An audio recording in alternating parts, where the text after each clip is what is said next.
To Swiss America Chairman Craig Smith, former UBS Chair Robert Wolf. It is very rare, Robert, begin with you, for Donald Trump to accompany someone downstairs to the lobby after meeting with them. The last one that comes to mind, a business heft, was the SoftBank CEO, and now Jack Ma. What do you make of that? Well, listen, Alibaba is one of the biggest firms in the world, and Jack Ma is an entrepreneurial tycoon, and so it's not surprising that we want to make sure that we get this commerce going.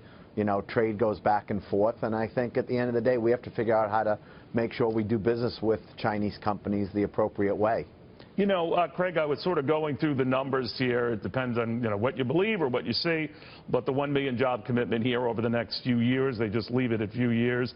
U.S. Steel accelerating investment in the U.S. after conversations with Donald Trump. IBM promising to add 25,000 of them in the U.S. in the next few years. Ford canceling that $1.6 billion facility in Mexico in favor of a $700 million facility in Michigan, and on and on. This all before Donald Trump takes office. What do you make of it? Well, I think it's very good to begin with, Neil. And second off, you got to ask yourself the reason why is this happening? Is it because he's a bully and he's threatening people?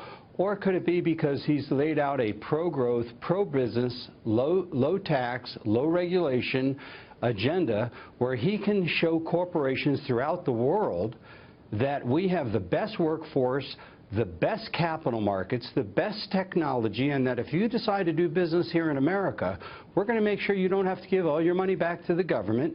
You're going to have steady electricity, steady water, steady workforce. I think he's making America great again, yes, but he's also making America very attractive for business again, Neil. You know, Robert, much has been made of the fact that in this latest Fiat Chrysler announcement that it's going to invest $1 billion to add upwards of 2,000 jobs, that these were plans that were in place already.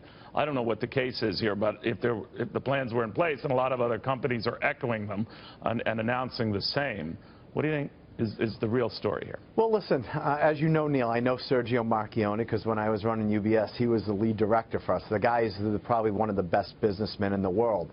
He sees that the economy in the U.S. is doing better versus the rest of the world. It is not surprising that an auto company is going to invest in the U.S. more than around the world because we have auto sales back over 15 million again. I think even maybe 16 million, which is our near record high. And so this is not surprising to me that this is where he wants to put investment. And then, with respect to 2,000 jobs, obviously that's a great thing anytime we're getting U.S. jobs.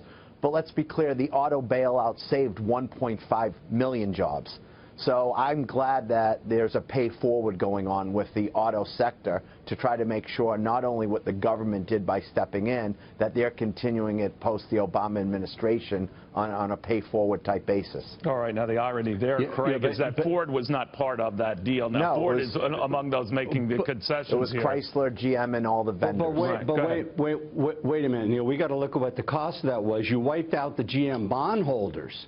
That's the first time in the history of this country that I can remember that the bondholders were wiped out in order to be able to take care of the unions. And look, I agree with Mr. Wolf in that Mr. Obama inherited a very slow economy. We were in a worldwide slowdown. We had too much capacity, there wasn't demand, and that's a very difficult thing. So we were slow all over the world, and he's correct.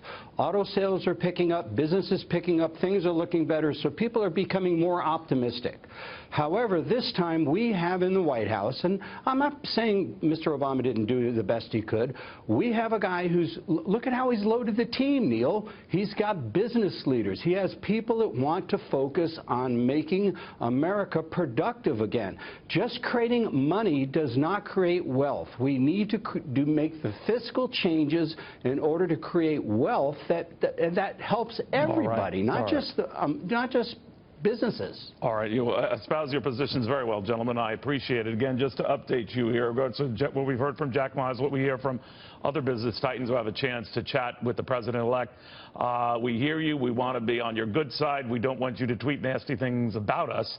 So we have committed right now to hiring 1 million American workers. There, are you satisfied? It works. It gets a good press, and in this case, it gets Donald Trump to come down to the lobby and soil himself with the reporters who were there, too. That is progress. That is power. That is influence. And that gets a big monkey off your back for the time being.